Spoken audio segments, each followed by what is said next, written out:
Hello नमस्ते सबैजनालाई स्वागत छ मेरो च्यानल लाइफ अफ करुणामा। आई होप तपाईँहरू सबैजना सन्चै हुनुहुन्छ होला।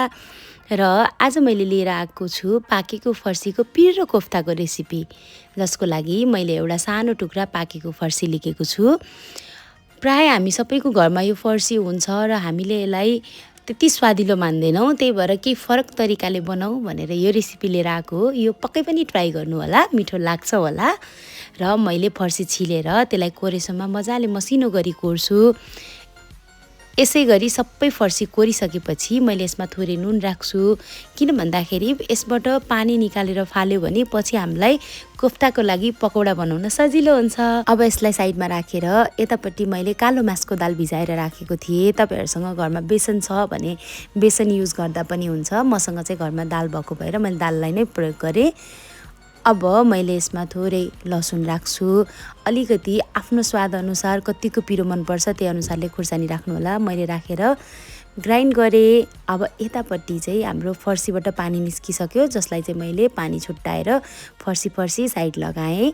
अनि अघि हामीले मिक्सरमा पिसेको दालको पेस्ट पनि म त्यसमै मिक्स गर्छु। यसले गर्दाखेरि हामीलाई बाइन्ड गर्न पकौडा बनाउन सजिलो हुन्छ। र त्यसलाई राखिसकेपछि मैले थोरै बेसार राखेँ। अब मैले थोरै स्वाद अनुसार नुन राख्छु। अब हामी मसलाको धुलो पनि राख्छौँ अलिकति।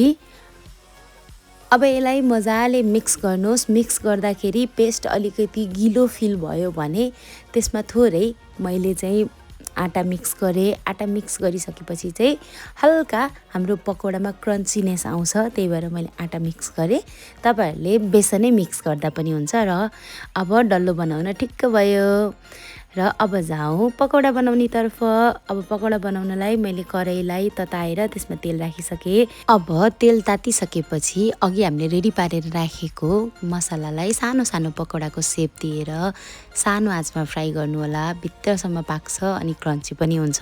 ठुलो फ्लेम भयो भने पकौडा बाहिरबाट मात्रै फ्राई हुन्छ अनि भित्र काँचै हुन्छ। ल, हाम्रो पकौडा पनि रेडी भयो। अब जाउँ हामी यसको ग्रेभी बनाउनेतर्फ।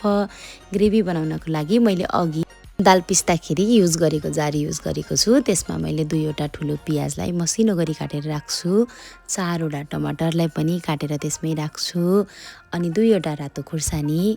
त्यसपछि मैले त्यसमा राख्छु अलिकति लसुन कोरेर। अनि अब हामीले यसलाई फेरिबाट एकचोटि ग्राइन्ड गर्छौँ। अब हेर्नुहोस् हाम्रो पेस्ट पनि रेडी भयो। अघिको पकौडा पनि सबै पाकेर रेडी भयो। अब जाउँ मसला बनाउनतर्फ। मैले थोरै मेथी पड्काएँ, थोरै जिरा राखेँ। अब फर्सीमा तोरी राख्यो भने स्वाद आउँछ भनेर मैले तोरी पनि राखेँ र अघि पिसेर राखेको पेस्टलाई राखेँ। अब त्यसलाई एकछिन मजाले पकाउनु होला। जबसम्म मसला सुकेर थोरै हुँदैन र त्यसले तेल फाल्दैन तबसम्म पकाउनु होला। त्यही बिचमा मैले थोरै बेसारको धुलो राख्छु अनि थोरै मैले नुन राख्छु, किन भन्दाखेरि अघि हामीले पकौडामा नुन राखिसकेका छौँ। अब यसलाई मैले ढाकेर एकछिन पाक्न दिन्छु। यतातिर चाहिँ मैले 2 चम्चा अमिलो दहीलाई मजाले फेटेर रेडी गर्छु। हाम्रो मसला पाकेर यत्तिको भएपछि ग्यास बन्द गरिदिनुहोस्। अनि एकैछिन मसला सेलाउनलाई छोडेर अघि हामीले फेटेर राखेको दहीलाई त्यसमै राखेर मजाले मिक्स गर्नु होला। तातोमा राख्नुभयो भने दही फाट्ने सम्भावना हुन्छ, त्यही भएर ग्यास बन्द गरेर गर्नुभयो भने दही मजाले सबैतिर लाग्छ। र अब यत्तिको मसलामा मिक्स भइसकेपछि ग्यास खोल्नुहोस्। अनि त्यही अघिको मसलामा थोरै जिरा धनियाँ पाउडर राख्नु होला, थोरै ल्वाङ सुकमेलको धुलो अनि थोरै हामी सबै नेपालीको फेभरेट टिमुर राखेर पकाउँछौँ। र यता मसला पाकिसकेपछि चाहिँ हामीले यसमा थोरै गरेर पानी राख्छौँ। तपाईँलाई कतिको ग्रेभी मनपर्छ त्यो अनुसारले राख्दा हुन्छ। मलाई चाहिँ आज मसला स्टाइलको बनाउनु मन लागेर मैले चाहिँ पानी धेरै राख्दिनँ। थोरै पानी राखेर यसलाई मजाले हेर्नुहोस् यत्तिको छड्किसकेपछि चाहिँ मैले यसमा अघि फ्राई गरेर राखेको पकौडा राख्छु।